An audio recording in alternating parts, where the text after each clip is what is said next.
करते हैं। देखो भैया, आंख में इमेज कहां बनता है, क्वेश्चन आता है कि आंख में इमेज कहां बनता है। सभी जानते हैं कि आंख में इमेज कहां बनता है, रेटिना पर। इमेज कहां बनना चाहिए, अगर आपका आंख ठीक है तो इमेज बनना चाहिए रेटिना पर। भाई जहां इमेज बनता है उस जगह को बोलते हैं रेटिना। मान लीजिए ये रेटिना है, ये रेटिना है भैया, रेटिना भैया रेटिना पर बनता है इमेज। लिख लीजिए, आंख का कौन सा भाग, जब न सुनते नेत्रदान महादान, आंख का कौन सा भाग दान दिया जाता है, आंसर होगा कॉर्निया। आंख का कौन सा भाग दान देते हैं तो कॉर्निया। और आंख में कौन सा लेंस होता है, उत्तल लेंस यानी कॉन्वेक्स लेंस। आंख में कौन सा लेंस होता है, कॉन्वेक्स लेंस। कौन सा भाग आंख का दान में दिया जाता है तो कॉर्निया। इमेज आंख में जो प्रतिबिंब बनता है वो कहां बनता है, रेटिना पर। तो भैया अगर रेटिना पर प्रतिबिंब बने, अगर रेटिना पर प्रतिबिंब बने, इसका मतलब चश्मा लगाने की जरूरत नहीं है, चश्मा लगाने की जरूरत नहीं, आंख सही है। लेकिन अगर रेटिना पर प्रतिबिंब न बने बल्कि रेटिना से पहले बन जाए तो नजदीक वाला साफ दिखाई देगा और दूर वाला साफ दिखाई नहीं देगा। इसी को बोलते हैं निकट दृष्टि दोष। निकट दृष्टि दोष मायोपिया, जब नजदीक वाला साफ दिखाई दे लेकिन दूर वाला साफ दिखाई ना दे, उसे अगर रेटिना से पहले बन जाए प्रतिबिंब तो नजदीक वाला साफ दिखाई देगा, नजदीक वाला साफ दिखाई दे, दूर वाला ना दिखाई दे तो निकट दृष्टि दोष। और जब दूर वाला साफ दिखाई दे, दूर वाला नहीं, रेटिना के आगे बने प्रतिबिंब, रेटिना के प्रतिबिंब आगे बनेगा तो दूर वाला साफ दिखाई देगा, दूर वाला साफ नजदीक वाला साफ दिखाई नहीं देगा। इसको बोलते हैं दूर दृष्टि दोष। अगर रेटिना पर बने तो दूर नजदीक सब वाला साफ दिखाई देगा, ये आंख सही है। भैया निकट दृष्टि दोष दूर करना है तो अवतल लेंस, और दूर दृष्टि दोष दूर करना है हाइपरमेट्रोपिया तो उत्तल लेंस। भैया ये उत्तल है, ये वाला है अवतल। कैसे याद रहेगा, परीक्षा में भुला गए, निकट है तो आओ अवतल, निकट है तो आओ अवतल, और दूर है तो जाओ उत्तल, याद हो जाएगा। दूर दृष्टि दोष में उत्तल, निकट दृष्टि दोष में अवतल। और याद रखना, कोई आदमी ऐसा होता है जिसका नजदीक वाला भी गड़बड़, दूर वाला भी गड़बड़, उसमें कौन सा लेंस, बाईफोकल। लिख लो, इसमें नजदीक और दूर दोनों वाला दृष्टि गड़बड़, उसमें कौन सा लेंस, बाईफोकल। बाईफोकल लिख लो, बाईफोकल लेंस, जिसका दोनों गड़बड़ हो। रेटिना से पहले प्रतिबिंब बने यानी नजदीक वाला साफ दिखाई दे, निकट दृष्टि दोष। रेटिना के बाद प्रतिबिंब बने, दूर वाला साफ दिखाई दे, दूर दृष्टि दोष। निकट में आओ, निकट है तो आओ अवतल, दूर है तो जाओ उत्तल, जिसमें दोनों दोष हो उसको बाईफोकल। स्क्रीनशॉट ले लो, जल्दी से इसका स्क्रीनशॉट ले लो। आंख का कौन सा भाग दान देते हैं, कॉर्निया। आंख में कौन सा लेंस होता है पहले से ही, तो भैया ये होता है उत्तल लेंस कॉन्वेक्स। स्क्रीनशॉट, इसका आंसर हो जाएगा निकट दृष्टि दोष अवतल, ये वाला आंसर हो जाएगा।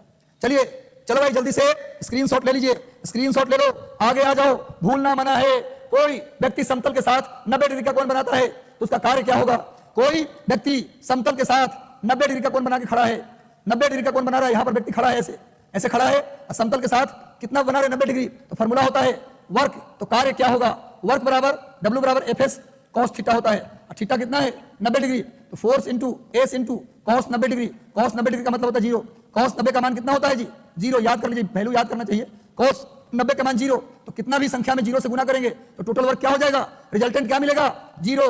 कोई व्यक्ति अगर 90 डिग्री पे खड़ा है और कार्य करता है तो उसका रिजल्टेंट क्या हो जाएगा, 0। W बराबर FS cos थीटा, ये फॉर्मूला होता है। cos थीटा, थीटा के 90 डिग्री बैठाइए तो cos 90 का मान होता है 0। 0 से गुना करेंगे तो पूरा हो जाएगा 0। तो भैया शून्य। कोई व्यक्ति ऐसी वस्तु लेकर खड़ा रह गया माथा पर, दिन भर खड़ा रहा, वर्क अगर फिजिक्स के हिसाब से देखेंगे उस आदमी का काम हो जाएगा 0। एक कदम भी चल लेता तो कुछ ना कुछ काम होता। चलिए स्क्रीनशॉट ले लीजिए, आगे आ जाओ। कार्य का मात्रा क्या होता है जी, जूल। कार्य और ऊर्जा लिख लो, कार्य और ऊर्जा, वर्क एंड एनर्जी दोनों का यूनिट होता है जूल। वर्क एनर्जी दोनों का यूनिट होता है जूल। अगला क्वेश्चन, एक अश्व शक्ति कितने वाट के बराबर होता है, एक अश्व शक्ति कितने वाट के बराबर होता है। एक बार जुड़ गए तो सेशन को लाइक कर दो क्योंकि आज प्रश्नों की क्रांति आने वाली है। एक अश्व शक्ति 746 वाट के बराबर होता है। कई बार पूछता है एक हॉर्स पावर 746 वाट। और बता दें शक्ति को किसमें मापते हैं, शक्ति यानी पावर जो होता है उसका फॉर्मूला होता है वर्क अपॉन टाइम यानी कार्य बटा समय। कार्य बटा समय लिख लो, शक्ति बराबर कार्य अपॉन समय। और कार्य का मात्रक क्या होता है, जूल, और समय का मात्रक सेकंड यानी 1 जूल पर सेकंड को ही बोलते हैं 1 वाट। क्या बोलते हैं जी, 1 वाट, माने कि जूल। जीतने वाले सिर्फ कार्ड्स नहीं पैसे भी बचाते हैं। शक्ति का एसआई मात्रक जूल, वर्क का जूल हो गया, टाइम का सेकंड, तो वर्क अपॉन टाइम यानी जूल बटा सेकंड। 1 जूल पर सेकंड बराबर 1 वाट, 1 वाट बराबर 1 जूल पर सेकंड। तो याद रखिए एक अश्व शक्ति में 746 वाट। शक्ति बराबर क्या होता है, कार्य बटा समय। शक्ति का एसआई मात्रक क्या है, वाट। कैसे याद रहेगा, आपके पास शक्ति है, पावर है, तो किसी का वाट लगा सकते हैं, किसी का वाट लगा सकते हैं। याद रहेगा, शक्ति से लगाएंगे वाट तो वाट होगा इसका एसआई मात्रक। चलिए ऐसी तरकीब सुझाऊंगा कि हमारे बच्चे, आपको दिक्कत नहीं होगा। हमारे शेर हैं आप, शेर। चलो कोई वस्तु 80 डिग्री सेल्सियस पर गर्म है और दूसरा वस्तु 90 डिग्री सेल्सियस पर गर्म है तो ठंडा होने का रेट किसका सबसे अधिक होगा। इसी को बोलते हैं न्यूटन का कूलिंग लॉ। न्यूटन ने दिया कूलिंग लॉ, शीतलन नियम। वही न्यूटन जिनका पूरा नाम था सर आइजक न्यूटन। लिख लो, न्यूटन ने क्या क्या दिया, गति के 3 नियम। गति के 3 नियम, 3 लॉ ऑफ मोशन किसने दिया, न्यूटन। गुरुत्वाकर्षण का सार्वत्रिक नियम, यूनिवर्सल लॉ ऑफ ग्रेविटेशन किसने दिया, न्यूटन। श्वेत प्रकाश, व्हाइट लाइट, 7 रंगों का मिश्रण होता है। किसने कहा पहली बार? तो न्यूटन के बारे में 3 बात। हर दिन शाम 7:30 बजे जुड़ना ना भूलें। हर दिन शाम 7:30 बजे हम लाइव आते हैं। हर दिन शाम 7:30 बजे, याद रखिए टाइम। इसी प्रकार का सेशन हम रोज कर रहे हैं और 22 तारीख तक करेंगे। सभी लोग कहीं नहीं जाएंगे, 7:30 बजे हमारा वेट करेंगे। हम हर दिन 3.5 घंटे की ऐसे ही लाइव लेकर आते हैं। चलो भैया, कोई वस्तु, जब न्यूटन ने दिया कूलिंग्स लॉ, प्रकाश, व्हाइट लाइट, 7 रंगों का मिश्रण होता है। ये पहली बार किसने कहा? न्यूटन। कूलिंग्स ने दिया? न्यूटन। उन्होंने कहा कि जो वस्तु जितना ज्यादा गर्म होगी उसका ठंडा होने का दर उतना ही ज्यादा होगा, और जो कम गर्म होगी वो धीरे धीरे ठंडा होगा। ज्यादा गर्म जल्दी तेजी से ठंडा, कम गर्म कम तेजी से ठंडा। इसी को बोलते हैं न्यूटन का कूलिंग्स लॉ, शीतलन नियम। कोई वस्तु 80 डिग्री पे गर्म है और 90 डिग्री पे गर्म है, से कौन ठंडा होगा? जो 90 डिग्री वाला होगा। भाई 90 डिग्री वाला जो वस्तु होगा वो तेजी से ठंडा होगा। गति का नियम न्यूटन ने क्या दिया? गुरुत्वाकर्षण का नियम। न्यूटन ने क्या बताया? व्हाइट लाइट, सफेद प्रकाश, 7 रंगों का मिश्रण होता है। न्यूटन ने क्या बताया? कूलिंग्स लॉ, शीतलन नियम, जिसमें उन्होंने कहा कि जो वस्तु ज्यादा गर्म वो ज्यादा तेजी से ठंडी होगी, कम गर्म वो कम तेजी से ठंडी होगी। तो भैया जो 90 डिग्री पे गर्म होगी वो ज्यादा तेजी से ठंडी होगी। चलिए स्क्रीनशॉट ले लीजिए भैया, आगे आ जाओ। पुरानी जलोढ़ मिट्टी, भूगोल के सवाल फिर से आ गए। पुरानी जलोढ़ मिट्टी को किस नाम से जानते हैं? जल्दी बताओ, पुरानी जलोढ़ मिट्टी को किस नाम से जानते हैं गुरु? जल्दी बता दो, पुरानी जलोढ़ मिट्टी को किस नाम से जानते? देखो, जब नदियां पर्वत में होती हैं, जब नदियां पर्वतों में होती हैं, मेरे प्यारे विद्यार्थियों, आज के बाद क्वेश्चन न छूटेगा। नदियां जब पहाड़ में होती हैं तो बड़े बड़े चट्टानों को उखाड़ लेती हैं, बड़े बड़े चट्टानों को उखाड़ लेती हैं। लेकिन जैसे ही नदी पहाड़ के बाहर आती है, उन बड़े चट्टानों को पहाड़ के पैर के पास ही जमा कर देती है। तो पहाड़ से नदियां जहां बाहर निकलती हैं वहां उनकी गति कम हो जाती है। जब नदी पहाड़ में होती है तो नदी में गति बहुत ज्यादा होती है, जिससे बड़े बड़े चट्टानों को आसानी से लुढ़काते पुढ़काते पर्वत के बाहर ले आती है नदियां। लेकिन जैसे ही नदी पर्वत के बाहर आती है, नदी का स्पीड कम हो जाता है। तो बड़े बड़े पत्थरों को पर्वत के पैर के पास ही यानी फुट हिल्स में जमा कर देती है। पर्वत पदीय क्षेत्र इसको बोलते हैं। पर्वत पदीय क्षेत्र में बड़े बड़े चट्टानों को जमा कर देती है, इसको बोलते हैं भाबर। भाई नदी के किनारे पर्वत के जैसी नदी पर्वत से बाहर आती है, बड़े बड़े चट्टानों का ढेर नदी में दिखता है, उस इलाका को बोलते हैं भाबर। उसके बाद छोटे छोटे पत्थरों का ढेर, भाबर के जस्ट आगे छोटे छोटे पत्थर जमा हो जाते हैं, छोटे छोटे पत्थर जमा हो जाते हैं। जस्ट आगे, बड़े पत्थरों के जस्ट आगे छोटे छोटे पत्थर जमा होते हैं, इनको बोलते हैं तराई। इनको क्या बोलते हैं? तराई। भाबर कहां बनता है जी? तो पर्वत के पैर के पास। भाबर के आगे क्या बनता है जी? तराई। और जहां हर साल बाढ़ आता है, जहां हर साल बाढ़ आएगा वहां की मिट्टी नहीं होगी, और जहां बाढ़ नहीं आएगा वहां की मिट्टी पुरानी होगी। जहां की मिट्टी पुरानी होगी उसे बोलेंगे बांगर, और जहां की मिट्टी नहीं होगी, जहां हर साल बाढ़ आता है, उसको बोलते हैं खादर। बाढ़ जहां हर साल आएगा वहां की मिट्टी को हम लोग बोलेंगे खादर, और जहां बाढ़ नहीं आएगा वहां की मिट्टी हो जाएगी पुरानी, उसे बोलेंगे। तो पुरानी जलोढ़ मिट्टी को बांगर, नई जलोढ़ मिट्टी को खादर, बड़े बड़े क्षेत्र को भाबर और छोटे छोटे पत्थरों के क्षेत्र को तराई। भूलना मना है। इसका आंसर हो जाएगा पुरानी जलोढ़ मिट्टी को बोलते हैं बांगर, बड़े बड़े पत्थरों का क्षेत्र। कहां बनता है भाबर? क्वेश्चन आता है कि भाबर कहां बनता है? तो पर्वत के पैर के पास। पर्वत के पैर के पास नदियां जहां पर्वत से बाहर निकलती हैं वहां बड़े बड़े चट्टानों को जमा कर देती हैं, वहां बनता है भाबर। बड़े बड़े चट्टानों के क्षेत्र को बोलते हैं भाबर। नदियां गायब हो जाती हैं भाबर में। क्वेश्चन आता है बड़ा बड़ा चट्टान के कारण नदियां भाबर में डिसअपियर हो जाती हैं। क्वेश्चन आता है कि नदियां गायब कहां हो जाती हैं? भाबर में। पर्वत के पैर के पास क्या बनता है? भाबर। भाबर के आगे क्या बनता है? तराई। जहां हर साल बाढ़ आता है वहां मिट्टी नहीं होती है, वहां बनता है खादर, और जहां बाढ़ नहीं आता वहां की मिट्टी पुरानी हो जाती है, उसको बोलते हैं बांगर। चलिए एक बार स्क्रीनशॉट ले लो, एक बार जल्दी से आप स्क्रीनशॉट ले लो गुरु। स्क्रीनशॉट स्क्रीनशॉट, सवाल नहीं छूटेगा। कहां से छूटेगा? स्क्रीनशॉट लो। नदियां कहां गायब हो जाती हैं? भाबर में। पुरानी जलोढ़ मिट्टी को बांगर, नई जलोढ़ मिट्टी को खादर। चलिए आगे आ जाओ। भरतपुर के घाना पक्षी विहार किस मैदान में है? मेरे भाई मेरे दोस्त, भरतपुर का जो घाना पक्षी विहार है, इसका एक और भी नाम है केवला देव पक्षी विहार। केवला देव पक्षी विहार इसका एक और नाम है। घाना पक्षी विहार का ही दूसरा नाम है केवला देव पक्षी विहार। और ये रामसर साइट यानी आर्द्र भूमि का एग्जाम्पल है। ये किसका एग्जाम्पल है? आर्द्र भूमि का।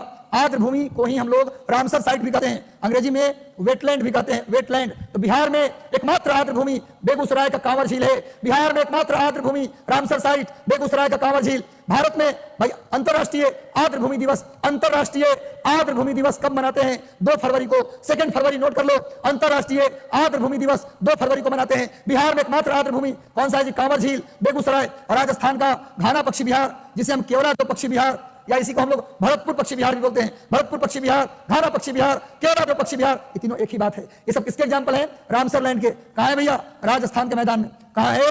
राजस्थान के मैदान में। भरतपुर में और क्या है जी? केंद्रीय सरसों अनुसंधान संस्थान। केंद्रीय सरसों अनुसंधान संस्थान।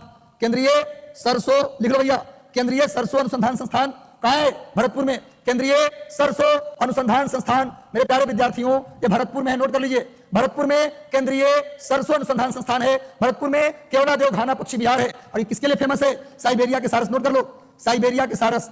साइबेरिया रूस में एक जगह है, साइबेरिया रूस में एक जगह है। साइबेरिया के सारस एक सारस पक्षी है, साइबेरियन क्रेन एक सारस पक्षी है गुरु। क्वेश्चन आ जाए केवलादेव पक्षी विहार किसके लिए फेमस है? तो साइबेरिया के सारस के लिए। मैं बता दूं आपको एक बहुत अच्छी बात, साइबेरिया में रूस में ठंड के दिनों में बहुत ठंडी पड़ता है। ये सारस पक्षी उस ठंड को झेल नहीं पाता और उड़ करके ठंडी में आ जाता है इंडिया और भरतपुर के घाना पक्षी विहार में आके अपना बसेरा कर लेता है। लेकिन जैसे ही गर्मी आता है फिर उड़ के चला जाता है साइबेरिया। यही काम पूरे साल होता है। तो साइबेरिया के सारस के लिए प्रसिद्ध है घाना पक्षी विहार। और भरतपुर में और क्या है? Central mustard research institute. Bharatpur में सेंट्रल मस्टर्ड रिसर्च इंस्टीट्यूट, केंद्रीय सरसों अनुसंधान संस्थान। स्क्रीनशॉट ले लो गुरु, जल्दी से स्क्रीनशॉट स्क्रीनशॉट स्क्रीनशॉट गुरु, जल्दी से ले लो। चलो आगे आते हैं, नेक्स्ट आ जाओ, अगला प्रश्न आ जाओ भैया। अगला प्रश्न, निच्छालन प्रक्रिया से किस मिट्टी का निर्माण हुआ है? निच्छालन प्रक्रिया क्या होता है गुरु? जो ऐसा इलाका, ऐसा क्षेत्र जहां बहुत ज्यादा वर्षा हो, बहुत ज्यादा गर्मी हो, बहुत ज्यादा वर्षा, बहुत ज्यादा गर्मी, तो बहुत ज्यादा वर्षा होगी तो मिट्टी का जो पोषक तत्व है पानी में बह के निकल जाएगा। बहुत ज्यादा गर्मी होगी तो मिट्टी का पोषक तत्व हवा में उड़ जाएगा। बहुत ज्यादा गर्मी में मिट्टी का न्यूट्रिएंट्स, पोषक तत्व हवा में उड़ जाता है। बहुत ज्यादा बरसात से पानी में बह जाता है। इसी प्रोसेस को निच्छालन प्रक्रिया, और अंग्रेजी में इसको हम लीचिंग प्रोसेस कहते हैं। Leaching process, leaching process. आई जो लिपवाने पोतवाने जाते हो यहाँ ब्यूटी पार्लर में, ये पूरा रगड़ रगड़ के शहनाज बोल पता नहीं क्या क्या रगड़ के चेहरा से क्लियर निकाल देता है ना, उसको भी बोलते हैं ब्लीचिंग। उसी को क्या बोलते हैं? ब्लीचिंग। तो ब्लीचिंग से शब्द आया लीचिंग। निच्छालन प्रक्रिया, जहां वर्षा ज्यादा हो, तापमान ज्यादा हो, वहां मिट्टी का पोषक तत्व बाहर निकल जाता है। उसके बाद जो मिट्टी बचता है वो मिट्टी है लैटेराइट मिट्टी। निच्छालन प्रक्रिया से, लीचिंग प्रोसेस से कौन सी मिट्टी बनती है? लैटेराइट मिट्टी। जहां वर्षा ज्यादा हो, तापमान ज्यादा हो, वहां मिट्टी से पोषक तत्व बाहर चला जाता है। इस प्रक्रिया को बोलते हैं लीचिंग। इस प्रक्रिया के बाद जो मिट्टी बचती है लैटेराइट मिट्टी, इसे मखराला मिट्टी भी कहते हैं। तो गेस करो, गेस करो ये कहां ज्यादा मिलेगा? इंडिया में ज्यादा बरसात, ज्यादा गर्मी कहां पड़ता है? तो केरल में। सबसे ज्यादा ये मिट्टी कहां मिलेगा जी? रटना मना है, हमारे क्लास में रटने का कोई गुंजाइश नहीं है, सब समझना है। जितना पढ़ाऊंगा गारंटी लेता हूं याद करा दूंगा। भैया केरल में सबसे ज्यादा मिट्टी कहां मिलेगा? केरल में। अब पूरे दुनिया की बात करें तो पूरे दुनिया में सबसे ज्यादा बरसात, सबसे ज्यादा गर्मी कहां होती है? तो भाई विषुवत रेखा पर 0 डिग्री, इसको बोलते हैं इक्वेटर। पूरे दुनिया में सबसे ज्यादा गर्मी, सबसे ज्यादा बरसात कहां होता है जी? विषुवत रेखा पर। तो मिट्टी सबसे ज्यादा कहां मिलेगा? विषुवत रेखा पर, इक्वेटर पर। नोट कर लीजिए, विषुवत रेखा पर ठंडी का कोई मौसम ही नहीं होता, विषुवत रेखा पर जाड़ा का कोई मौसम ही नहीं होता।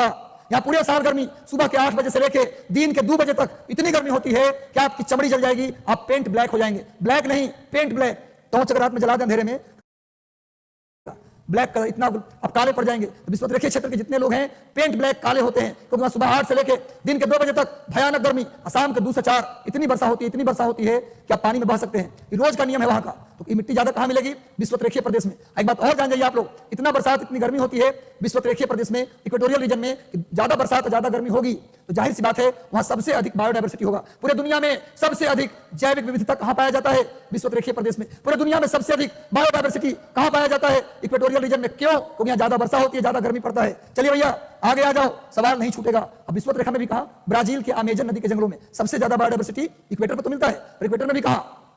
ब्राजील के अमेजन बेसिन में दुनिया का सबसे ज्यादा बायोडायवर्सिटी मिलता है गुरु। ब्राजील के अमेजन नदी के जंगल को हम लंग ऑफ अर्थ भी कहते हैं, धरती का फेफड़ा भी कहते हैं। धरती का फेफड़ा, लंग ऑफ अर्थ। चलिए आगे आ जाओ, स्क्रीनशॉट इसका ले लीजिए। नेक्स्ट आ जाओ भैया, केसिकत्व क्रिया, कैपिलरी एक्शन। केसिकत्व क्रिया, कैपिलरी एक्शन, इसको अंग्रेजी में बोलते हैं कैपिलरी एक्शन। विज्ञान का इससे कौन सी मिट्टी बनती है? भाई मैं बता दूं कि केसिका क्रिया विज्ञान में क्वेश्चन आता है, फेमस क्वेश्चन। लालटेन जब जलता है तो लालटेन के तेल में जो बत्ती होता है वो नीचे डूबा रहता है, लेकिन बत्ती ऊपर जलता है, क्यों? क्वेश्चन आया हुआ है। लालटेन के तेल में बत्ती नीचे डूबा है पर बत्ती ऊपर जल रहा है, क्यों? जब बत्ती जलता है तो अपने लौ से एक फोर्स लगाता है नीचे के तेल पर, और फोर्स खींचा खींचा ऊपर आ जाता है। जिस फोर्स से, जिस एक्शन से वो तेल ऊपर खींच जाता है उसी को बोलते हैं कैपिलरी एक्शन। क्वेश्चन आता है लालटेन के तेल में बत्ती नीचे डूबा है पर बत्ती ऊपर जल रहा है, क्यों? तो केसिका क्रिया, केसिकत्व क्रिया, कैपिलरी एक्शन। उस मिट्टी, इस एक्शन से भारत में कौन सी मिट्टी बनती है भैया? तो क्षारीय मिट्टी। भारत में कौन सी मिट्टी बनती है? Alkaline soil. Alkaline soil. देखो भैया क्षारीय मिट्टी ये बंजर मिट्टी है, इसमें कोई फसल नहीं होता। क्षारीय मिट्टी बंजर है। इसका सबसे ज्यादा विस्तार हरियाणा में है, सबसे ज्यादा विस्तार हरियाणा, उसके बाद पंजाब, और उसके बाद पश्चिमी उत्तर प्रदेश, पश्चिमी यूपी। भैया क्षारीय मिट्टी का क्षारीय मिट्टी एकदम बंजर मिट्टी है, इसमें कोई फसल नहीं होता, घास भी नहीं होता। ये कहां मिलता है ज्यादा? हरियाणा में, पंजाब में, उत्तर प्रदेश में। अब आपको आश्चर्य हो रहा होगा, सर हरियाणा पंजाब में तो बहुत ज्यादा जमीन और खेती तो अच्छा होता है, आप बोल रहे वहां बंजर मिट्टी है। अरे भाई ये मिट्टी पहले थी नहीं, बन गई। जब मिट्टी में आप एक मात्रा से ज्यादा पानी दे दीजिएगा, जितना पानी उसमें डालना चाहिए उससे ज्यादा पानी डाल दीजिएगा तो क्या होता है? मिट्टी अपने कैपेसिटी के बराबर एब्जॉर्ब कर लेती है और एक्स्ट्रा पानी नीचे चला जाता है। जब सूरज का गर्मी पड़ता है धरती पर तो नीचे का एक्स्ट्रा पानी बाहर आता है। जब बाहर आता है तो नीचे से चूना और नमक को भी बाहर लाता है। मिट्टी में एक मात्रा में चूना हो तो मिट्टी उपजाऊ होती है, एक मात्रा से ज्यादा चूना और नमक हो जाए तो मिट्टी क्षारीय हो जाती है, यानी मिट्टी अल्कलाइन हो जाती है। तो इस एक्शन को जब धूप पड़ता है मिट्टी पर तो अंदर के पानी बाहर आता है, तो उस पानी के साथ चूना और नमक भी बाहर आ जाता है। उसी प्रोसेस को बोलते हैं कैपिलरी रिएक्शन। याद रखिएगा, ये मिट्टी बंजर होती है, पर इस मिट्टी को उपजाऊ बनाने का के लिए कौन सा खाद देते हैं, भी क्वेश्चन आया है। जिप्सम लिख लो, जिप्सम पूछा जाता है कि क्षारीय मिट्टी के उपजाऊपन को बढ़ाने के लिए कौन सा खाद डालते हैं, तो भैया जिप्सम डालते हैं। ये मिट्टी नहीं थी, लेकिन हरित क्रांति के दौरान पंजाब और हरियाणा के किसानों को फ्री में बिजली, फ्री में पानी दिया गया। इंडिया के लोगों को नहीं जानते आप, जो चीज फ्री में मिले उसे पाकिस्तान की संपत्ति समझ के यूज करते हैं। इंडिया में जो चीज लोगों को फ्री मिलता है ना, उसे पाकिस्तान की संपत्ति समझ के यूज करते हैं। ऐसा नहीं, उनको लगता है कि सरकार जो दे रही है ना वो जमीन बेच के दे रही, मोदी जी जो दे रहे हैं ना वो जमीन बेच के दे रहे हैं। नहीं भाई, वो आपके टैक्स का पैसा है, आप अपना पैसा यूज कर रहे हैं, कुछ फ्री में यहाँ नहीं मिलता। आप एक पार्ले जी भी खरीदते हैं ना, उस पर भी टैक्स लिखा रहता है, सबका पैसा जाता है सरकार के पास। सरकार कुछ भी आपके लिए करती है तो अपनी जमीन बेच के नहीं करती, आपके टैक्स के पैसे से करती है। मेरे भाई, जब फ्री में मिला पंजाब हरियाणा के लोगों को पानी और बिजली, तो खेत में जितना पानी चाहिए था उतना पानी न डाल के खूब पानी डाल दिया। फ्री में ही है तो बहाव पानी, तो एक्स्ट्रा पानी चल गया नीचे। जब धूप पड़ा तो पानी नीचे से चूना और नमक को ले आया और क्या बना दिया, मिट्टी को बंजर क्षारीय बना दिया। क्षारीय मिट्टी को हरियाणा में लिख लो भैया, रेह मिट्टी, कलहर मिट्टी और ऊसर मिट्टी के नाम से भी जानते हैं। रेह मिट्टी, कलहर मिट्टी और ऊसर मिट्टी लिख लो भैया। क्षारीय मिट्टी को हरियाणा में रेह मिट्टी भी बोलते हैं, कलहर मिट्टी भी बोलते हैं, ऊसर मिट्टी भी बोलते हैं। चलिए, इस मिट्टी को उपजाऊ बनाने के लिए कौन सा खाद डालते हैं, कौन सा फर्टिलाइजर डाला जाता है, जिप्सम। चलिए स्क्रीनशॉट ले लो, आप इसका स्क्रीनशॉट ले लीजिए, इसका आप स्क्रीनशॉट ले लो गुरु, जल्दी से आप इसका स्क्रीनशॉट ले लीजिए। चलिए स्क्रीनशॉट ले लिया होगा मेरे ख्याल से, आगे आओ। नेक्स्ट, लाल मिट्टी का रंग लाल क्यों होता है, लाल मिट्टी का रंग लाल क्यों होता है गुरु? सेशन एक बार लाइक कर दीजिए। अमित यादव, रानी रॉय, चलिए रानी कुमार होता है। लाल मिट्टी का रंग लाल क्यों होता है गुरु? इसका उत्तर हो जाएगा आयरन ऑक्साइड, लोहा का ऑक्साइड। एक क्वेश्चन और आता है, मंगल ग्रह का रंग लाल क्यों होता है? मंगल ग्रह नाम सुना होगा, मार्स एक प्लेनेट है मार्स। मंगल ग्रह का रंग लाल क्यों होता है? वहां उसका भी उत्तर यही होगा आयरन ऑक्साइड। लाल मिट्टी का रंग लाल क्यों? Iron oxide. मंगल ग्रह का रंग लाल क्यों? उसका भी उत्तर होगा आयरन ऑक्साइड। दोनों का उत्तर होता है आयरन ऑक्साइड। लिख लीजिए, मंगल ग्रह को मार्स कहते हैं और सबसे ज्यादा मीथेन धरती को छोड़कर पूरे सोलर सिस्टम में सबसे ज्यादा मीथेन कहां पाया जाता है? मार्स पर, मंगल ग्रह पर सबसे ज्यादा मीथेन पूरे सोलर सिस्टम में, अर्थ को छोड़कर सबसे ज्यादा मीथेन मंगल ग्रह पर मिलता है। मंगल ग्रह का रंग लाल क्यों है? क्योंकि वहां आयरन ऑक्साइड मिलता है। लाल मिट्टी का रंग लाल क्यों है? क्योंकि वहां आयरन ऑक्साइड मिलता है। और लाल मिट्टी सबसे ज्यादा तमिलनाडु में मिलता है। भारत के सबसे ज्यादा लाल मिट्टी का सबसे ज्यादा विस्तार तमिलनाडु में है। लाल मिट्टी का सबसे ज्यादा विस्तार तमिलनाडु में है गुरु। आगे आ जाओ, नेक्स्ट आ जाओ भैया। अल्पाइन वन, हिमालय में मिलने वाला अल्पाइन वन कितनी ऊंचाई पर मिलता है? जल्दी उत्तर, वेरी वेरी इंपॉर्टेंट क्वेश्चन, जल्दी उत्तर दो भैया, जुड़े रहिए, जाना मना है क्योंकि आज हिस्ट्री बनने वाला है, ज्योग्राफी के ऐतिहासिक सेशन होने वाला है गुरु। जल्दी बता दो मेरे भाई, क्या होगा उत्तर? कितनी ऊंचाई पर मिलता है अल्पाइन वन? हम जरा देख लें। ये हिमालय पर्वत है जी, यह पश्चिमी हिमालय और यह पूर्वी हिमालय। यह पश्चिमी हिमालय गुरु, यह है पूर्वी हिमालय। हिमालय में 1500 मीटर की ऊंचाई पर मिलता है सदाबहार वन। हिमालय में 2500 मीटर की ऊंचाई पर यह मिलता है शीतोष्ण पतझड़ वाले वन, शीतोष्ण पतझड़ वन। और देखिए, और यहां पर है 3600 मीटर और यहां पर है 3800 मीटर। इस बीच में मिलता है शीत पतझड़ वाले वन और 3800 मीटर के ऊपर मिलता है अल्पाइन वन सबसे ऊंचाई पर। हिमालय में सर्वाधिक ऊंचाई पर कौन सा वन मिलता है? 3800 मीटर की ऊंचाई पर क्या मिलता है? क्वेश्चन कई बार आता है। हिमालय के जड़ के पास सदाबहार वन, एवरग्रीन फॉरेस्ट। और हिमालय में 1500 मीटर से 2500 मीटर के बीच टेम्परेट डेसिडियस फॉरेस्ट यानी शीतोष्ण पर्णपाती वन, शीतोष्ण पतझड़ वाले वन और 2500 से 3800 मीटर या 3600 मीटर के बीच शीत पतझड़ वाले वन। और सबसे ऊंचाई पर, हिमालय में सबसे ऊंचाई पर अल्पाइन वन 3800 मीटर। लिख लो भैया, 3800 मीटर से ऊपर कैसा वन मिलता है? Alpine one. एक बात और बता दें, पश्चिमी हिमालय के तुलना में पूर्वी हिमालय में तापमान ज्यादा, वर्षा ज्यादा। लिख लो, पश्चिमी हिमालय की तुलना में पूर्वी हिमालय में तापमान भी ज्यादा, वर्षा भी ज्यादा। इसलिए पश्चिमी हिमालय की तुलना में ज्यादा घने वन पूर्वी हिमालय में मिलते हैं। पूर्वी हिमालय में ज्यादा लंबे वृक्ष भी मिलते हैं, ज्यादा ऊंचाई तक वन मिलते हैं। पश्चिमी हिमालय में वर्षा कम, तापमान कम, पूर्वी हिमालय में वर्षा ज्यादा, तापमान ज्यादा। इसीलिए पश्चिमी हिमालय से ज्यादा घना वन कहां मिलता है? पूर्वी हिमालय में।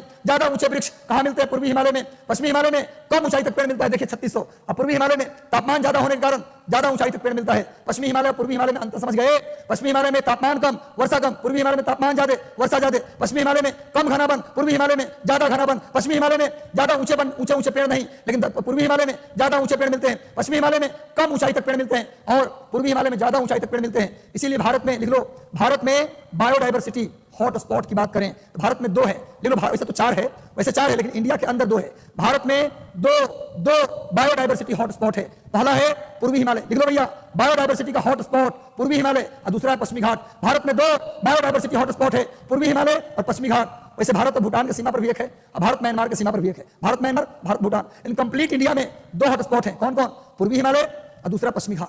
चलिए एकदम नमूना और नगीने लुटा रहा हूं, हीरे लुटा रहा हूं, लूट लीजिए। स्क्रीनशॉट ले लो इसका आप स्क्रीनशॉट ले लो। अल्पाइन वन मिलते हैं सबसे ऊंचाई पर।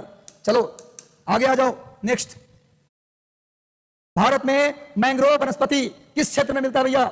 मीठी बीपीएससी, सुनील कुमार, रूबी यादव, आलोक कुमार, जयराम जी। चलिए मिंटू, चलो ये बिल्कुल सही, पश्चिमी घाट। चलिए मैंग्रोव वन की बात करें तो मैंग्रोव वन को ही बोलते हैं हम लोग ज्वारीय वन, ज्वारीय वन। और याद रखिए भारत में सबसे ज्यादा कार्बन सिंक यहीं पाया जाता है। लिख लो, भारत में सबसे ज्यादा कार्बन सिंक कहां मिलता है? यहीं। और ये वन सबसे ज्यादा मिलता है बंगाल में, सबसे ज्यादा बंगाल में। बंगाल में इसे सुंदर वन कहा जाता है। सुंदर वन बंगाल में सबसे ज्यादा विस्तार बंगाल में लिख लिए, इसे वहां सुंदरवन बोलते हैं। और सुंदरवन रॉयल बंगाल टाइगर के लिए प्रसिद्ध है। रॉयल बंगाल टाइगर ये भारत का राष्ट्रीय पशु भी है। भारत का राष्ट्रीय पशु रॉयल बंगाल टाइगर है। और रॉयल बंगाल टाइगर सिर्फ 4 देश में मिलता है, भारत में, भूटान में, बांग्लादेश और नेपाल।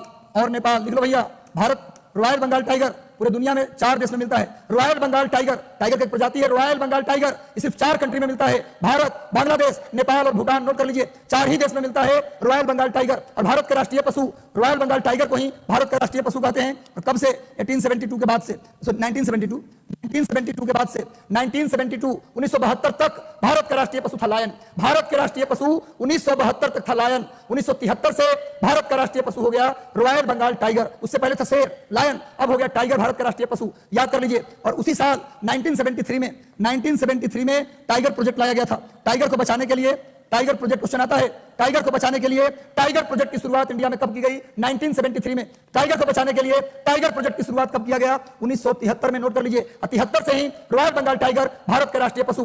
भारत के राष्ट्रीय पशु रॉयल बंगाल टाइगर, भारत के राष्ट्रीय पक्षी मोर, भारत के राष्ट्रीय वृक्ष ट्री कौन है भैया? तो बरगद। भारत के राष्ट्रीय नदी कौन है? गंगा। भारत के राष्ट्रीय जलीय जीव कौन है? गंगा नदी का डॉल्फिन। फिर से बोलता हूं, भारत के राष्ट्रीय पशु बाघ, भारत की राष्ट्रीय नदी गंगा, भारत के राष्ट्रीय जलीय जीव गंगा नदी का डॉल्फिन, भारत के राष्ट्रीय पक्षी मोर, भारत के राष्ट्रीय वृक्ष ये कौन सा भैया? ये है बरगद का पेड़, बरगद। और भारत का राजकीय पुष्प फूल कमल। और भारत का राजकीय पुष्प कमल। चूंकि तुम बिहार का अच्छा चीज और, भारत का राष्ट्रीय विरासत पशु, भारत का राष्ट्रीय विरासत पशु हाथी। और अगर बिहार का परीक्षा दे रहे हैं तो बिहार का राजकीय वृक्ष पीपल, और बिहार का राजकीय पशु बैल, बिहार का राजकीय पशु बैल, और बिहार का राजकीय वृक्ष पीपल, और बिहार के राजकीय पक्षी कौन है भैया? गोरैया। नोट कर लीजिए। आगे आ जाओ। टाइगर प्रोजेक्ट, तो मैंग्रोव कहां मिलता है? तटीय क्षेत्रों में, तटीय क्षेत्र, समुद्र के किनारे सबसे ज्यादा मैंग्रोव बंगाल में। याद रखिएगा, बंगाल में मैंग्रोव वन को सुंदरबन कहते हैं। यहाँ रॉयल बंगाल टाइगर मिलता है। रॉयल बंगाल टाइगर कब से भारत का राष्ट्रीय पशु है? 1973 से, उससे पहले लायन था। रॉयल बंगाल टाइगर कहां मिलता है? भारत, बांग्लादेश, भूटान और नेपाल में, बस और कहीं नहीं। स्क्रीनशॉट ले लो गुरु। चलिए आगे आ जाओ, नेक्स्ट आ जाओ। अगला 2011 के आगे जनगणना कोई नहीं जाएगा, जुड़ जाइए। सेशन से जुड़ गए तो सेशन को एक बार लाइक कर दो गुरु। 2011 की जनगणना स्वतंत्रता प्राप्ति के बाद कौन सी जनगणना है भैया? खुद गिन लो भाई। पहली जनगणना है भैया 1871-72 में। दूसरी जनगणना 1881 में। तीसरी जनगणना 1891 में। चौथी जनगणना 1901 में। पांचवी जनगणना 1911 में। उसके बाद 1921 में।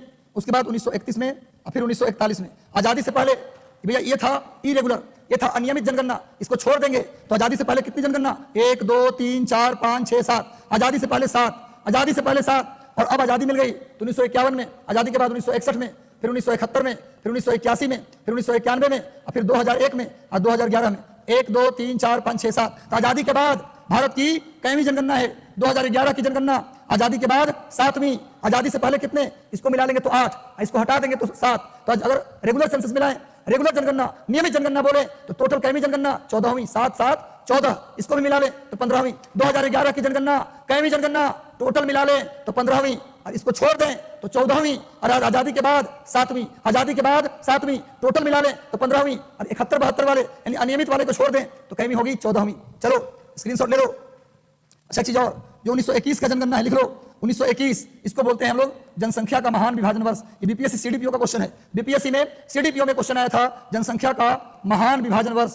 महान क्वेश्चन आता है, किस वर्ष को जनसंख्या का महान विभाजन वर्ष कहते हैं? साल 1921 को जनसंख्या का महान विभाजन वर्ष कहा जाता है, लिख लीजिए। और साल 1951 को जनसंख्या का लघु विभाजन वर्ष, जनसंख्या का लघु विभाजन वर्ष, लघु विभाजन वर्ष लिख लो। जनसंख्या का लघु विभाजन वर्ष 1951, जनसंख्या का महान विभाजन वर्ष 1921, जनसंख्या का महान विभाजन वर्ष 1921 और लघु विभाजन वर्ष 1951। स्क्रीनशॉट ले लो, जल्दी से स्क्रीनशॉट ले लो और सेशन को लाइक कर दो गुरु। टिके रहना है, जाना मना है, क्योंकि हो गया है आगाज। चलो भैया अपने आप को कमरे में बंद कर लीजिए, स्क्रीनशॉट ले लो, स्क्रीनशॉट ले लो गुरु, स्क्रीनशॉट। देखो जैसे ही हम हटे वैसे ही आप स्क्रीनशॉट बोलना ना पड़े, आप ले लीजिए। चलो आगे आओ, नेक्स्ट आ जाओ, अगले क्वेश्चन पे हम लोग आते हैं गुरु। अगला प्रश्न है, भारत की जनगणना 2011 के अनुसार विश्व में कितना प्रतिशत जनसंख्या है? भारत का जनसंख्या विश्व के जनसंख्या का कितना प्रतिशत है? 2011 के अनुसार पूछ रहा है, ध्यान रखिए। 2011 के जनगणना के अनुसार भारत की जनसंख्या विश्व का कितना प्रतिशत है गुरु? तुम लोग जान रहे तुम थक गए हो, मुझे पता है थक गए, लेकिन थका हुआ लगे भी तो 20 तक अपने आप को जोश बना के रखिए। और याद रखिए, चाहे आप बुलंदशहर में बैठे हो या इलाहाबाद में या सीतामढ़ी में या किशनगंज या रोहतास में, कोई आपका साथ दे या न दे, यहां से लेकर वहां तक हम आपके साथ खड़े हैं। जैसे कहिए वैसे खड़े हैं। कहिएगा गुरुजी पूरी रात आज पढ़ने का मन है, हम आपके साथ खड़े होकर पढ़ाएंगे, लेकिन हमें किसी कीमत पर रिजल्ट चाहिए आपका, किसी कीमत पर। कीमत का मतलब मेहनत की कीमत पर रिजल्ट चाहिए, और आप मेहनत करेंगे, जाएंगे नहीं, खाना बनेगा 11 बजे के बाद, लेकिन पढ़ना है। चलो भैया 2011 की जनगणना के अनुसार बिहार में 17, भारत में 17.7% है। क्षेत्रफल, पूरे दुनिया के क्षेत्रफल का बिहार का क्षेत्रफल कितना है जी?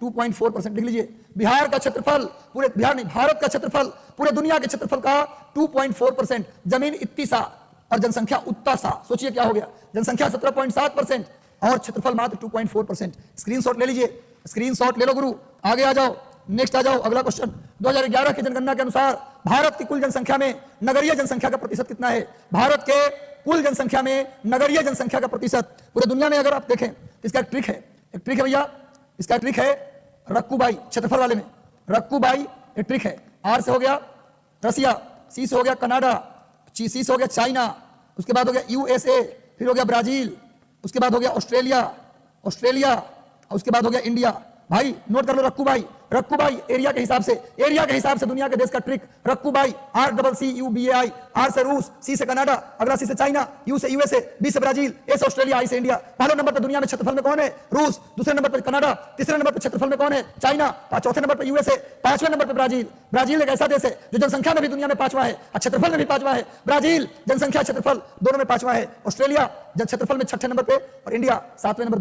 दुनिया में भारत क्षेत्रफल के हिसाब से 7वें नंबर पे है। और अब की बात करें 2023 की बात, तो दुनिया में भारत पहले स्थान पे आ गया। जनसंख्या में इंडिया पहले स्थान पे आ चुका है पूरे दुनिया में। 2011 की जनगणना में भारत की जनसंख्या दुनिया में दूसरे नंबर पे था, लेकिन 2023 में भारत की जनसंख्या दुनिया में नंबर 1 हो गया। तो भैया भारत की कुल जनसंख्या में शहर, नगर का मतलब शहरीय जनसंख्या, नगरीय जनसंख्या का प्रतिशत 31.8, कहीं कहीं मिलेगा आपको 31.16। एक बार चेक कर लीजिएगा, दोनों चलता है।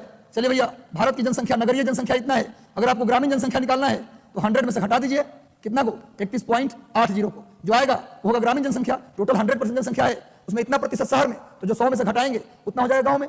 0 10 में से 8 गया 2, 9 में से गया 8, 9 में से 3 गया 6, हो गया 68.20। करीब इतनी जनसंख्या कहाँ रहती है? गांव में। चलिए इतनी जनसंख्या लगभग कहाँ रहती है? गांव में।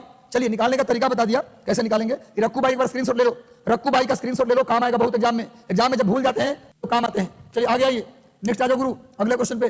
किस राज्य में अनुसूचित जनजाति की संख्या सबसे अधिक है? अनुसूचित जनजाति, शेड्यूल्ड ट्राइब सबसे ज्यादा। अनुसूचित जनजाति कहां है गुरु? Scheduled tribe. शेड्यूल्ड ट्राइब मतलब एसटी। आपसे एससी नहीं पूछ रहा है, अगर एससी पूछे तो आंसर हो जाएगा यूपी। सबसे ज्यादा अनुसूचित जाति पूछे, सबसे ज्यादा अनुसूचित जाति की संख्या किस राज्य में? तो उत्तर प्रदेश। जनजाति की संख्या पूछे तो सबसे ज्यादा मध्य प्रदेश, सबसे ज्यादा जनजाति मध्य प्रदेश में, और सबसे ज्यादा अनुसूचित जाति एससी उत्तर प्रदेश में।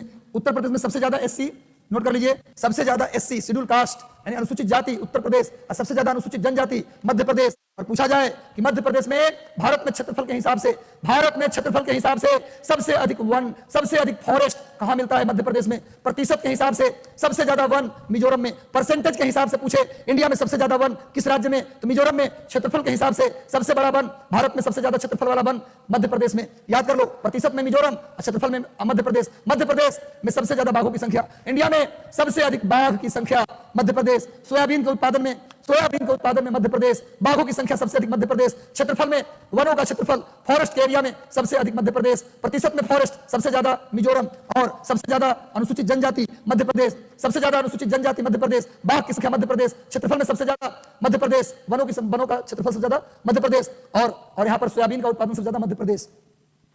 सवाल नहीं छूटेगा, जितनी बात बता रहा हूं ना खाली पढ़ते जाइए ना भाई, आग तो लगना है।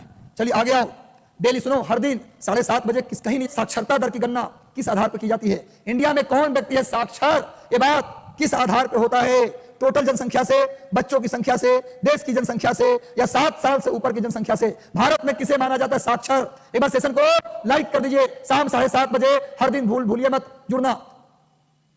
नहीं, सोयाबीन में नहीं, दाल में राजस्थान आगे हो गया, दाल में राजस्थान आगे हुआ है, सोयाबीन में भी मध्य प्रदेश है मेरे भाई। चलो, भारत में साक्षरता दर की गणना, वैसा कोई व्यक्ति जो लिखना पढ़ना जान जाए जिसकी उम्र 7 साल से ज्यादा हो, ऐसा कोई व्यक्ति जो लिखना पढ़ना जान जाए जिसकी उम्र 7 साल से ज्यादा हो, वो सभी को साक्षर माना जाता है। 7 साल के ऊपर के सारे व्यक्ति जो खाली लिखना और पढ़ना जान जाए तो इंडिया में साक्षर मानते हैं। और बता देते हैं, साक्षरता में, लिटरेसी में पूरे भारत में नंबर 1 है केरल और सबसे नीचे है बिहार। साक्षरता में सबसे ऊपर है केरल और सबसे नीचे है बिहार। आप सभी को बिहार को साक्षर बनाना है। बिहार नहीं होता, दुनिया को शून्य का ज्ञान नहीं होता, अंकों का ज्ञान नहीं होता। आर्यभट्ट ने पहली बार डेसिमल सिस्टम बताया और आर्यभट्ट का घर कहां है? तारेगना, मसौड़ी, पटना जिला, ये बिहार की धरती है। और बिहार न होता तो पूरी दुनिया में न तो अंक होता, न विज्ञान होता, न ज्ञान होता। इस धरती को फिर से हम लोग विज्ञान और ज्ञान की धरती बनाना है, बुद्ध और महात्मा गांधी की धरती बनाना है। चलो भैया आगे आ जाओ। 7 साल से ऊपर के सभी जनसंख्या को साक्षर मानते हैं। भारत में सबसे अधिक साक्षरता केरल, सबसे कम बिहार। अगर बिहार की बात करें तो बिहार में सबसे ज्यादा साक्षर जिला रोहतास और सबसे कम साक्षर पूर्णिया। बिहार में सबसे अधिक साक्षर रोहतास और सबसे कम साक्षर पूर्णिया। नोट कर लो। चलो भैया, कोशिश होती है कि बेहतर किया जाए। आगे आ जाओ, नेक्स्ट आ जाओ, नेक्स्ट आ जाओ गुरु। भारत में पहली बार जनगणना कब प्रारंभ हुआ? भारत में पहली बार जनगणना कब प्रारंभ हुआ गुरु? भारत में पहली बार जनगणना कब प्रारंभ हुआ? जल्दी बताओ। पहली बार जनगणना 1872 में प्रारंभ हुआ। इस लॉर्ड मायो, ये वही मायो है। ये जनगणना जो था वो अनियमित था, नियमित नहीं था, अनियमित जनगणना था भाई। ये वही लॉर्ड मेयो है, लिख लो। ये वही लॉर्ड मेयो है जिसके समय में पहली बार, अंग्रेज के जमाने में पहली बार कृषि विभाग बनवाया गया। ये वही लॉर्ड मेयो है जिसके समय में इंडिया में पहली बार कृषि विभाग, एग्रीकल्चर डिपार्टमेंट बना। ये वही लॉर्ड मेयो है जिसके समय में राजा महाराजा के बच्चों को पढ़ने के लिए मेयो कॉलेज बनाया गया। राजा महाराजा के बच्चों को पढ़ने के लिए अजमेर में मेयो कॉलेज बनाया गया। वही अजमेर जहां पुष्कर मेला लगता है। ब्रह्मा जी का मंदिर, इंडिया में एकमात्र जगह जहां ब्रह्मा जी का मंदिर है वह है पुष्कर यानी वह है अजमेर। अजमेर में हजरत मोइनुद्दीन चिश्ती का दरगाह भी है। हजरत मोइनुद्दीन चिश्ती का दरगाह अजमेर, पुष्कर मेला अजमेर और ब्रह्मा जी का एकमात्र जगह जहां मंदिर है अजमेर। और अजमेर में लॉर्ड मेयो ने राजा महाराजा के बच्चों को पढ़ाने के लिए अजमेर में मेयो कॉलेज खुलवाया। ये वही मेयो है, एकमात्र वायसराय, एकमात्र गवर्नर जिसकी हत्या कर दी गई थी। लॉर्ड मेयो की हत्या अंडमान निकोबार के सेलुलर जेल में शेर खान नाम का एक व्यक्ति था, शेर खान ने इसकी हत्या कर दी। अंडमान निकोबार के सेलुलर जेल का निरीक्षण करने गया था लॉर्ड मेयो, वहीं पर शेर खान नाम के कैदी ने इनकी हत्या कर दी। एकमात्र वायसराय जिसकी हत्या की गई लॉर्ड मेयो। कृषि विभाग की स्थापना करने वाला पहला व्यक्ति लॉर्ड मेयो। पहली बार जनगणना कराने वाला व्यक्ति लॉर्ड मेयो। चलो भैया याद कर लो, सवाल नहीं छूटेगा गुरु। आगे आ जाओ, नेक्स्ट। अजमेर में क्या क्या बताए? पुष्कर मेला, हजरत मोइनुद्दीन चिश्ती का दरगाह। भारत में पहली बार जनगणना किसके काल में हुआ था? पहली बार नियमित जनगणना, यहां पर नियमित छूट गया, आप इसे नियमित लगा लीजिएगा। पहली नियमित जनगणना भारत में पहली बार, ऐसा कर सकते हैं, ऐसे भी कर सकते हैं या फिर या नियमित कर दीजिए, क्वेश्चन बदल देते हैं। पहली अनियमित पूछे तो लॉर्ड मेयो, लेकिन अगर पूछे पहली नियमित जनगणना, इसकी शुरुआत कब की गई?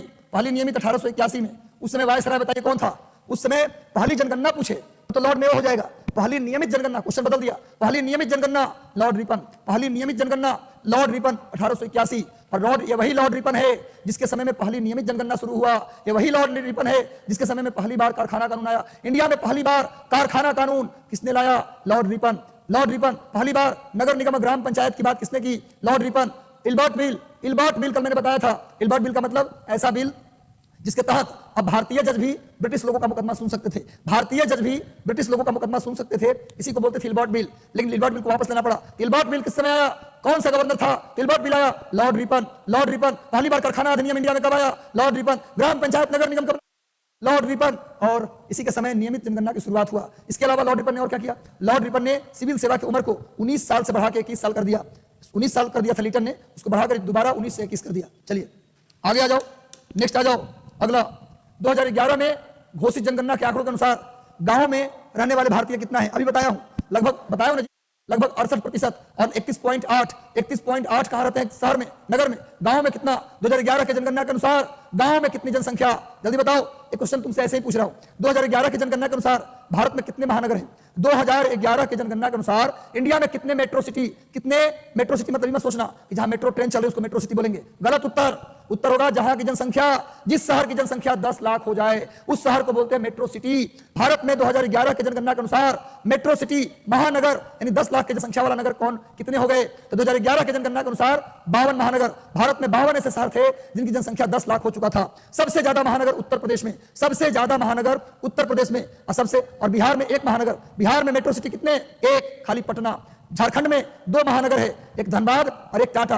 रांची जो झारखंड की राजधानी है ना, वो महानगर में नहीं आता है भैया। वहां पर 10 लाख की जनसंख्या वाला एक टाटा है, एक धनबाद है। अब बिहार में पटना। और यूपी में कितने महानगर? 7 महानगर। सबसे ज्यादा महानगर यूपी में 7। टोटल कितने महानगर? 52 2011 की जनगणना के अनुसार। चलिए भैया, तो गांव की जनसंख्या कितना होगा? गांव की जनसंख्या कितनी होगी? 68.8।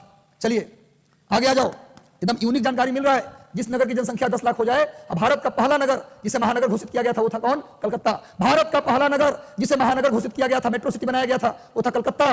कब घोषित हुआ? 1901 में। देख लो, भारत का आज तो 52 महानगर है, भारत का पहला महानगर कोलकाता है। कब बना था? 1901 में। याद कर लो। आगे आओ, अगला सवाल। 2011 की जनगणना के अनुसार भारत में किस राज्य की जनसंख्या सबसे कम है? 2011 के जनगणना के अनुसार सबसे कम जनसंख्या वाला राज्य पूछ रहा है। एकदम इजी क्वेश्चन है भैया। हर दिन शाम 7:30 बजे हम इसी टाइप के शानदार सेशन के साथ आते हैं। हमारी कोशिश है। कौन है भैया? आगे अगला क्वेश्चन वही है। भारत में सबसे अधिक जनसंख्या वाला राज्य, भारत में सबसे अधिक जनसंख्या वाला राज्य, जल्दी बताओ। यह है उत्तर प्रदेश। कौन नहीं जानता? यूपी तो भैया ऐसा राज्य है, कई कंट्री को पीछे छोड़ दिया। लगभग उस समय था 19 पॉइंट कुछ करोड़, अब तो सुनने में आ रहा है 21 करोड़ हो गया यहाँ की जनसंख्या। कई ऐसे देश हैं जिससे पीछे है। दुनिया में अकेले उत्तर प्रदेश आ गया 5वां नंबर पर जनसंख्या के मामला में। कंट्री में लीजिएगा ना, तो पहले भारत, उसके बाद चीन, फिर यूएसए, इंडोनेशिया के बाद ब्राजील को पीछे छोड़ने जा रहा है। ब्राजील देश को यूपी पीछे छोड़ने जा रहा है जनसंख्या में। खूब तरक्की किया है यूपी। यूपी इतना तरक्की जनसंख्या में कोई नहीं किया। आगे आ जाओ। जनगणना 2011 के अनुसार भारत में जनघनत्व तो सबसे अधिक किस राज्य में है? बिहार भी कम तरक्की नहीं किया है गुरु, बिहार भी कम तरक्की नहीं किया। जनगणना 2011 के अनुसार भारत में जनघनत्व में सबसे अधिक कौन है? पॉपुलेशन डेंसिटी में, पॉपुलेशन डेंसिटी जनघनत्व में सबसे अधिक बिहार। सबसे अधिक कौन है जी? बिहार। इसकी डेंसिटी है 1106 व्यक्ति प्रति किलोमीटर स्क्वायर। ये बिहार का पॉपुलेशन डेंसिटी का आंकड़ा लिख दिया। बिहार के बाद आता है बंगाल का रैंक, उसके बाद आता है केरल का रैंक। पॉपुलेशन डेंसिटी में नंबर 1 बिहार, रट लो, नंबर 1 बिहार, उसके बाद बंगाल, उसके बाद केरल। और सबसे कम जनसंख्या घनत्व, सबसे कम जनसंख्या घनत्व ये अरुणाचल प्रदेश में। नोट कर लो भैया, सबसे कम जनसंख्या घनत्व अरुणाचल प्रदेश में 17 व्यक्ति प्रति वर्ग किलोमीटर, 17 व्यक्ति प्रति किलोमीटर स्क्वायर, 17 व्यक्ति प्रति स्क्वायर। अरुणाचल प्रदेश में 17 व्यक्ति, बिहार में 1106 व्यक्ति प्रति वर्ग किलोमीटर। सोचिए कितना ज्यादा है। और नंबर 1 बिहार, सेकंड नंबर पे आता बंगाल, थर्ड पे केरला पॉपुलेशन डेंसिटी में, और सबसे कम है अरुणाचल प्रदेश में। स्क्रीनशॉट ले लो, कैंसिल हो जाएगा। सबसे अधिक जनसंख्या घनत्व बिहार का, सबसे अधिक बिहार का। अब बिहार में भी किस जिले का? शिवहर का। बिहार में सबसे ज्यादा पॉपुलेशन डेंसिटी वाला जिला शिवहर, और सबसे कम पॉपुलेशन डेंसिटी वाला जिला कैमूर। ट्रिक बताया ना है, कैमूर में बहुत जंगल है। बिहार में सबसे ज्यादा वन, सबसे ज्यादा जंगल कैमूर में। तो जंगल में आदमी रहेगा नहीं रहेगा, तो सबसे कम पॉपुलेशन डेंसिटी कैमूर में, याद रहेगा। और सबसे ज्यादा पॉपुलेशन डेंसिटी बिहार में कहां का? शिवहर का। याद कर लो, स्क्रीनशॉट ले लो गुरु, स्क्रीनशॉट। और हर दिन कल भी 7:30 बजे